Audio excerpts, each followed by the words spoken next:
Mrs. Monica Pearson.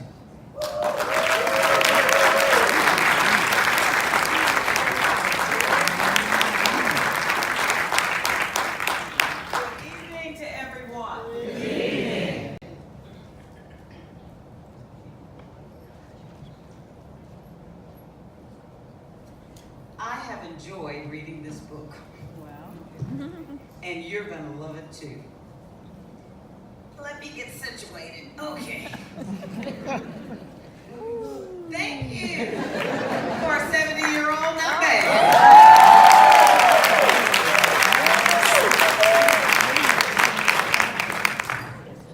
For colored girls who have considered politics, this book is by the self-proclaimed colored girls who embrace what I think the late civil rights attorney Florence Kennedy said so well.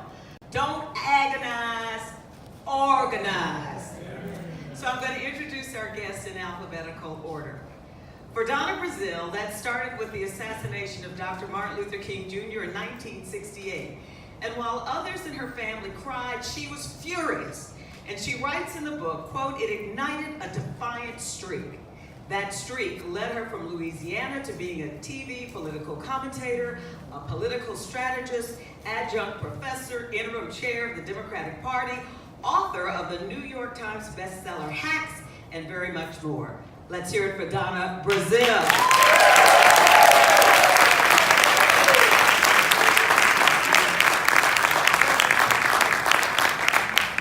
Don't agonize, organize.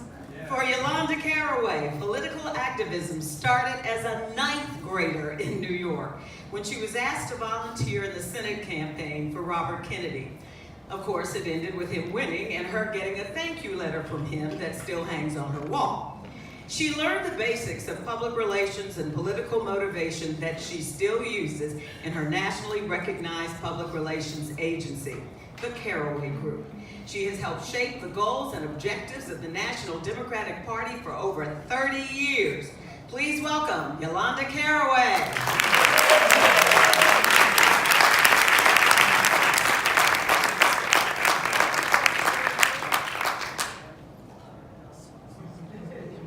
I love this. Leah Daughtry grew up in Brooklyn with a father who was a pastor and a very much civil rights activist. Church was for hearing the word of God and spreading the word about boycotts. She grew up with activists coming to their home, people like Stokely Carmichael, Ossie Davis, and Ruby Dee, the widow of Dr. Malcolm X, Betty Shabazz. And at 6 years old, she met the Reverend Jesse Jackson, seeing her father work with him on Operation Breadbasket. She followed in her dad's footsteps as a preacher, a speaker, an organizer, a strategist, and chief executive officer of the 2008 and 2016 Democratic National Conventions, Leah Daughtry.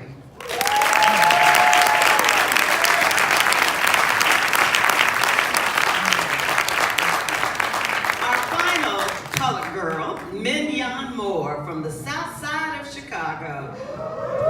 But she spent her summers with her grandparents in Mississippi. The lesson she says she learned from them, quote, "They were always people that I saw helping, and I was trying to figure out how I could do the same. How could I help people? How could I do the things to help change people's lives?" She started that when she went to work for Operation Push, and over the years has expanded her reach.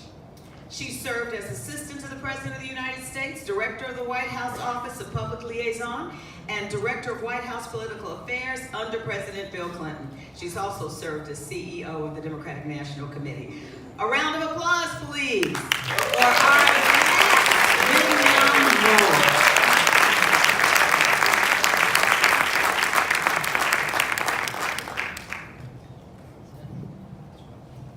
Now, this is their 3rd appearance of the day. And I've been up since 5 o'clock at the police awards banquet at 7 o'clock this morning, breakfast. But we're going to give you, I was worried, you see, you were with the police. Yeah, police this morning, handing out awards. So the title is so close to the movie and, of course, the 1975 poem a narrative called For Colored Girls Who Have Considered Suicide When the Rainbow Is Not. That was about 10 women of color, never named them, just basically told their life, their trials, their tribulations. Why did you all decide to name the book For Colored Girls Who Have Considered Politics? Donna's going to tell the story, but this time she's going to tell it right. And so it begins. Well, of course, the book is about the interconnectivity of friends. And so we adapted this title in large part because we are the colored girls. We are friends. Our lives have been interconnected through politics. But back in the 1988 campaign, when I worked for Michael Dukakis. I left Dick Gephardt, went to Dukakis after leaving Jesse Jackson. Minyon smiled. And so one evening while at the campaign, we noticed that the senior staff had announced that they were moving to the 9th floor, and they left everyone else on the 8th floor. Well, to Minyon and I and a few others, it looked as though they were putting all of the senior white staff on the upper floor and leaving the rest of us, those who would make a difference in turning out the vote, those who would make a difference in whether or not Michael Dukakis became president. So that evening when they left for cocktail hour, around 5 o'clock, we went up to the 9th floor, found an open space. It was a conference room. We rearranged the furniture, and then we put a big sign across the door, "For colored girls, we shall not be moved."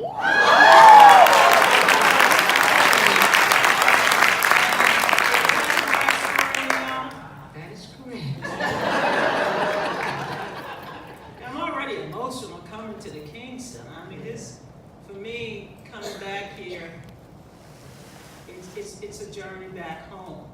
Because in leaving my home state, Mrs. King gave me that opportunity that only a little kid from Louisiana would enjoy. And that was the opportunity to serve in 2 capacities. One, working on the campaign to make Dr. King's birthday a national holiday. And then at the age of, ripe old age of 22, they hired me to work on the 20th anniversary of Dr. King's historic march. So I owe so much to Mrs. King, who entrusted so much in me. She was my mentor, she was my friend. I miss her, I love her, and it is such a great honor to be back here. Thank you. Well, that leaves me, since you brought it up now, I was going to ask you later, but I'll bring it up now. When you were selected by Mrs. King in the book, I learned that there were others who said, she's too young, she has no experience, she didn't graduate from an Ivy League school, and Mrs. King said, Only a colored girl will recognize the talents of another colored girl. and Minyon, who knew Mrs. King very well, Mrs. King was just a loving soul. She was compassionate, but she was also fierce. She was an organizer, and she had a sense of justice about her. And I love the way she would command the preachers around her. And it was just a great honor. When Mrs. King called me, she said, "I need a report by the end of the day." I started typing. That was back before all y'all had all those. I started typing. I started writing. I love Mrs. King. And Bernice, you've done a fabulous job. Your mom would be so proud of you for all of the great work that you're doing. So thank you, Bernice. So how do we define a colored girl? I would say that it has a lot to do with the value system. I think, when Donna started, the reason why I wanted her to actually tell the story, because that was our first dip into really trying to figure out how we would operate in a mainstream campaign that was actually trying to make the haves and the have-nots. Because when I first got to Boston, Donna was on boycott. Strike, boycott, whatever. She wasn't there. So I called on the phone. I said, "So where are you?" She says, "Well, I'm on strike." And I'm trying to figure out, well, how do you go on strike in a campaign? Donna did it. But anyways, long story short, one of the things that we knew we had to do was we had to me and Donna. It was Susan Rice, who y'all see as the National Security Advisor. She was a part of us. It was another young woman by the name of was it Janice and yeah. So it was a lot of us, and we stuck together. So we thought we determined that it's our values that makes you a color girl. It's not what you look like, really. It's what's on the inside. It's what you're willing to do when nobody's looking. It's what you're willing to do when you're sitting in these rooms and you have to speak up and you don't have the courage to speak up, but then there's this still soft voice in you that says, I got to say something because it's got to come out of me. And so that's what I define as a color girl. All of you agree? Want to add anything to it? She got it? Okay. Now, the book is really a good read, and I learned a lot. It's like a history book. It's like a biography. And then it is a guidebook to any of you who might be wanting to get involved in politics. Pretty much for me, I saw the do's and the don'ts and the mistakes you can make. So, ladies, when you wrote this book, really what was your intention? All of those things? Or how do you expect this book to be used? Particularly in today's political climate. Well, as they say, timing is everything. We originally were supposed to come out with it, I think, December of last year, but that didn't work out. But I think the timing on this is absolutely perfect for what's going on in the country right now. We wanted to do, we sat down one night at dinner and we started saying, we really should write a book. It started out as a coffee table book, and it was going to be about Black women and friendship. And I don't know how we got it. I think you talked to Dawn, and Dawn invited us from Simon & Schuster up to come and meet with her to talk about possibly doing some kind of a book. And she introduced us to Veronica Chambers, who was the author that worked with us, who was absolutely wonderful. We could have never done this without her. Is she a color girl? Oh, absolutely. She's an Afro-Latina color girl. She's amazing.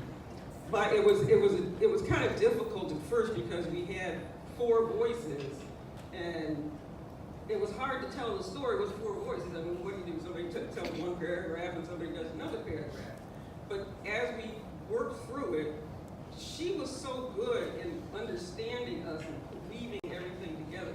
A lot of the quotes in there are from us, and she did all the writing, and it's just, I thought she did a beautiful job. And the first time I read it, I cried. I was just really so overwhelmed that it came together so well. We've been eyewitnesses to history. I mean, Leah Daughtry, and she used to preach. I'm the hellraiser. That's usually a setup for something she get ready to say. I like to stir it up. But, Leah was the CEO of 2 historic conventions. 2 that nominated the first African American who went on to be president, and that nominated the first female who I do believe should have been president, would have been president, and so when you think about Leah's role just in the last 10 years, 2 historic conventions. I mean, how do you get to have that kind of seat at the table?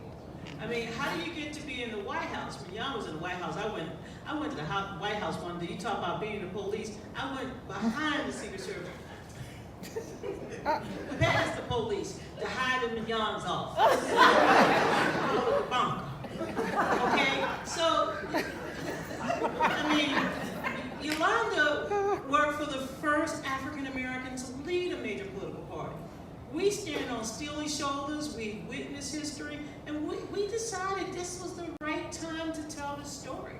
I mean, they're incredible in their own right. We didn't talk, but we're going to tell the real story how we got to the Okay. Yeah. because the real story came out. Look at the reference. See the Real story. Reverend, would you please tell the real story? See, I sit on the side, right here.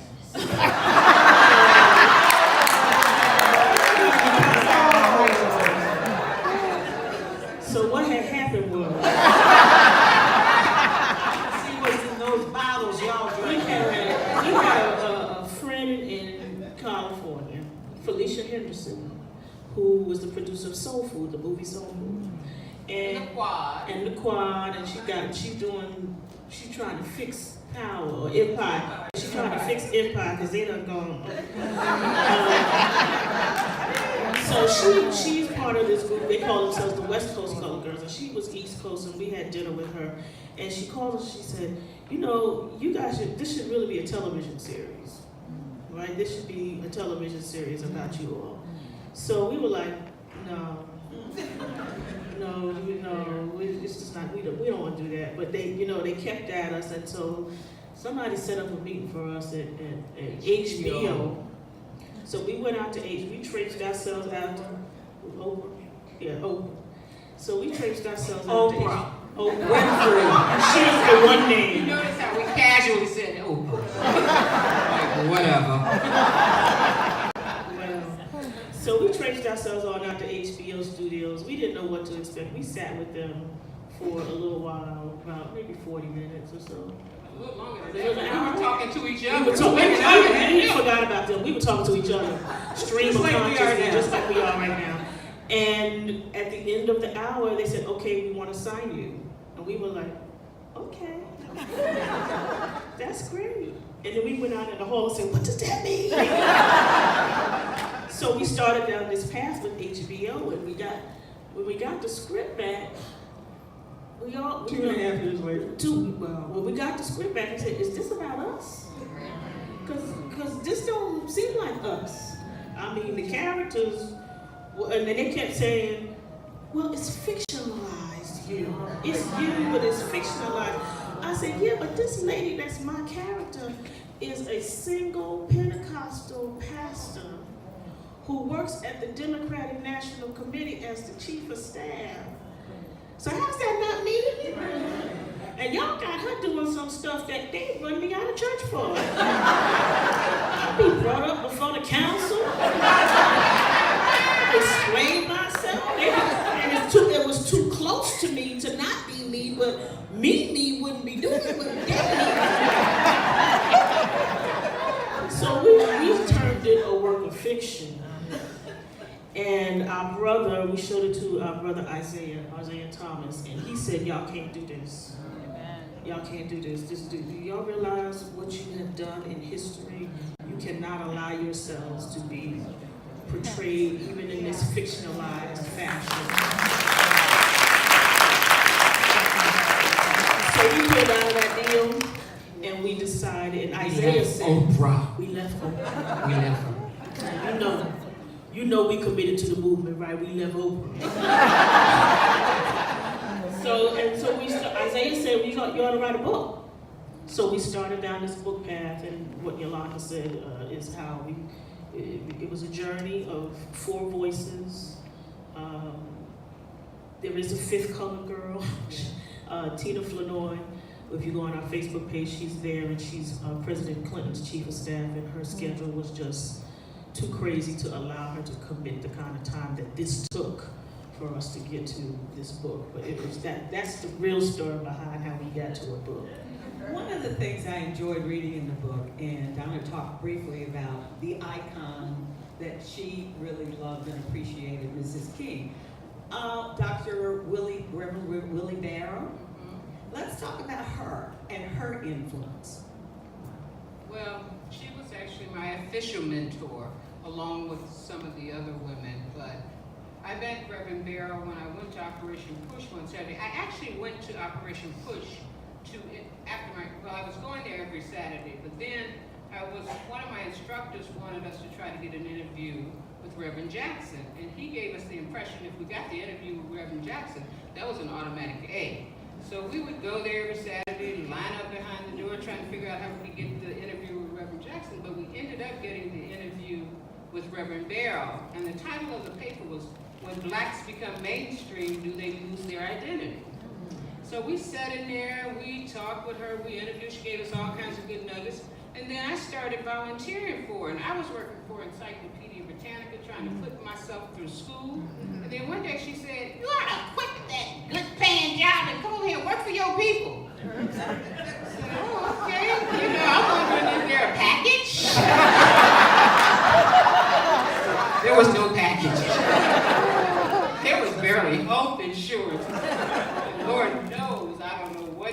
blessed be to do it, but I have never regretted it one day in my life. And that's when I got the opportunity to meet Miss Coretta. And I'm like Donna, I'm very emotional being in this building because she was the type of person, because I was in the White House when I became really close to her. And I don't know if Bernice knows this, but I was the recipient of the call when she called to see if we could get the president to reopen Dr. King's files. Now, I'm sitting, so I go give my fellow brother, who's more radical than me, I say, we got to do this for Miss King. How we gonna do it? So we got to strategizing, trying to figure it out. And then we just decided, you know, we got to go on truth. And the president did reopen the case, but you know, she has been such an important, and I see her as very present.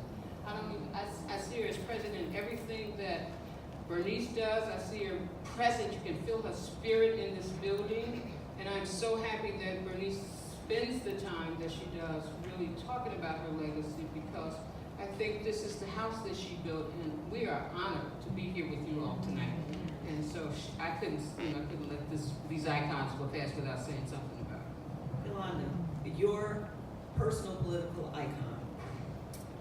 My personal political icon, out of the women in the book, I didn't know all of them that I met all of them. I didn't know them that well, but Reverend Darrell really was probably out of all of them close I was when I worked for Reverend Jackson. She was always very helpful, very supportive. She was amazing. She was an amazing person. Addie Wiley, and Lady Woodman. These were women that were on the DNC. We served on Dr. the DNC. Hyde? Yes, Dr. Hyde. Yes, Dr. Hyde. Just amazing women. So what you're looking at in Georgia politics right now, I'm going to scoot ahead since I have very little time left to get you to your book signing on time. The colored girls came together to support Stacey Abrams. You also came together for Lucy McBath, who's running How do you decide, and how do you decide not only to support, but to groom for the future? Because that's where we are now. We need to get folks ready for 2020. And beyond. And beyond. Well, some of it, we met Stacey about 5 years ago. She called, she was coming to Washington, and she called and wanted to have dinner with us, because people know about our dinners with candidates. She wasn't a candidate at that time, she just wanted to have dinner. She was the minority leader then, so we had dinner with her. I can't remember who all was there, but I think just you. Was I think it just the other you? three were Y'all- out of town. You did it first, and then me. We all had a dinner with And we did it eventually. together. So the first dinner was me and Stacey, and we learned we had a lot in common. She's a PK, I'm a PK. You know, so that life as pastors' kids, and you know, we both like the same things and hate the same things. So we had a wonderful dinner. Both introverts, both kind of shy. So it was interesting. But we knew that she didn't tell us I'm running for governor, but we knew she was going to be governor if she wanted to be governor, because of the way that she was thinking. So we knew from the beginning we would invest in her in whatever she needed, in whatever way she needed it. But I think people like Lucy McBath, we met after her son was killed, but she wasn't thinking about running for anything. But we understand, we connect with people who have the same value system, who are committed to community, who are committed to moving our people forward, our communities forward, who are committed to swinging somebody else through. As Reverend Jackson taught us, when you get in the door, you have a responsibility to swing somebody else through, to open the door wider. So we look for those kind of people. They generally find us, or we find them, and we invest in them. We all have a set of young women that we mentor. Some of them are in politics, some of them are not. One of my original baby girls is in the front row. She lives in Atlanta now. But we all have a set of kids, as I call them, that we take responsibility for mentoring, for guiding, for pushing, for pulling, and I think they teach us as much as we teach them. But we're always looking for how we move our values forward. Who has those values of community, of sacrifice, of service, and love for our people. And those are the folks that we spend time with, invest in, and want to see go someplace. So we are ready to help whenever we can help, whether that's money, and sometimes it's a check. That was my next question. Yes, the we write biggest problem checks. with running for office is money. We write checks. Yeah, always. Check the And FEC report. I can tell you, I am practically broke. At the end of every week, we have a historic number of women running. I was pulling this out, 34% of the women running for House of Representatives, 34% are women of color.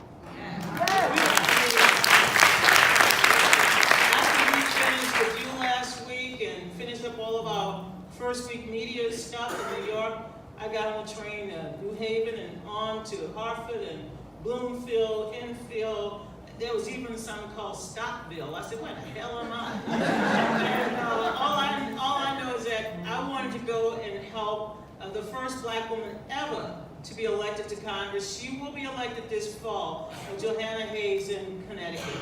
Our friend, Ayanna Pressley, will be the first black woman elected from the great state of Massachusetts. So we will see our first Native American woman. We have openly gay women who are running across the country, Latinas, Muslim, in Minnesota. And so we can make history, but we must get out to vote. And we must encourage our millennials. And in the last 2 cycles, 1 out of 5 voters was a millennial. But if millennials voted at the level that, say, black women, it would be 3 out of 5, because your power is enormous. You can change it. You can make Donald Trump stop tweeting. We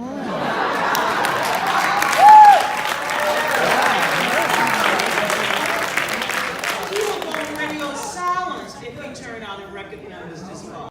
So this is a historic year for women in American politics. I'm proud to say that we have worked for years to harness and recruit and groom these young people to run, not just run for office, we groom them to open up their own businesses. We groom them to follow in our footsteps. But we want more people involved and engaged in the American political system. It is imperative. So, okay, all that was nice.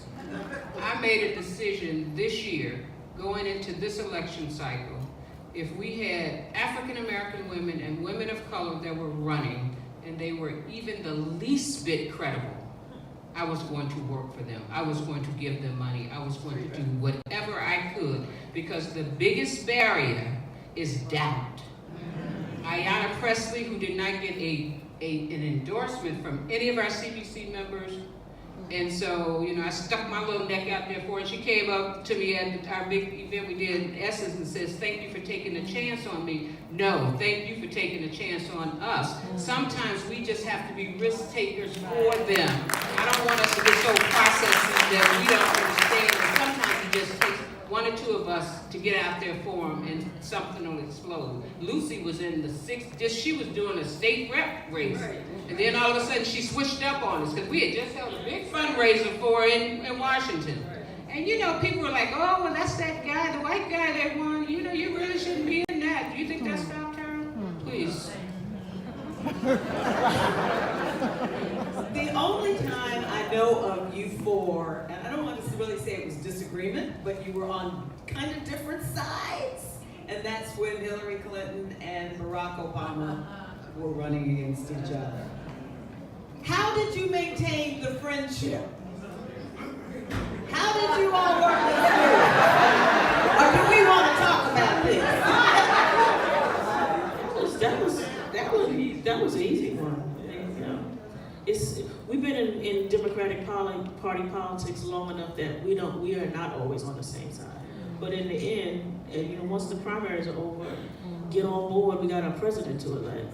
So that was one of my. That was normal. One last question, because I've been given a roundup. All Democrats sitting here. How are you working with the people on the other side, the black women in the Republican Party? might they be? Well,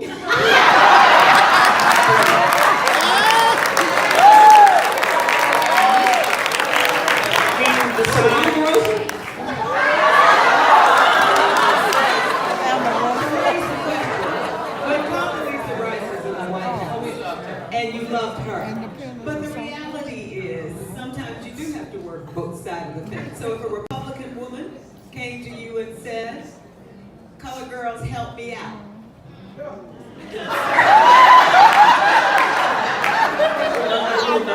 I have Republican friends, black Republican friends, who've been Republicans since Lincoln. They just never switched. Seriously, they never switched. When the black people were Republicans during the Civil War, and then we all switched at FDR. Some people didn't switch. So I have Republican friends. If there was a credible woman, black woman candidate who I felt her values were in the right place, I wouldn't have a problem entertaining and supporting her. I voted for Republicans before, when I thought that the Democratic side candidate was not who would best represent us. To me, it's about the values. The CBC has a great tagline: no permanent friends, just permanent interests. I vote for Republicans. I vote for the best candidate, the person I feel is going to protect my best interest. I grew up in Maryland, and we had a Republican senator forever, Magic Ayers, and everybody voted for him. Everybody loved him. So He was the sponsor that came holiday. yes, He was the original sponsor. So, Condi is a friend. We all respect her. But unfortunately, the Republican Party has left her. This is now the party of Trump. It's a different political party. And while Ben Carson is there trying to raise the rent of those who are raise the rent, but he is trying to raise the rent. He's trying to raise the rent of public people living in public housing. As if there's someplace else for them to go because the rent's so high. But no, here's my position on party labeling. I think it's a luxury for us to focus on party labels. We are Democrats because someone paved the way for us to get in that door, and now we're paving the way for others to get in that door, stay in that door, and to have a seat at the table. But I would hope that the Republican Party one day, the Republican Party of civil rights, the Republican Party that helped protect our environment, that's the Environmental Protection Agency, the Republican Party that supported voting rights back in the day, the Republican Party that supported civil rights. I would like to see that Republican Party. But this is a party that separates children from their mothers. This is a party. Don't make me right. This party is dead. This Republican Party is dead. If Reagan came back, he could not. I don't think Reagan would be welcome because Reagan wanted immigration reform. And let's not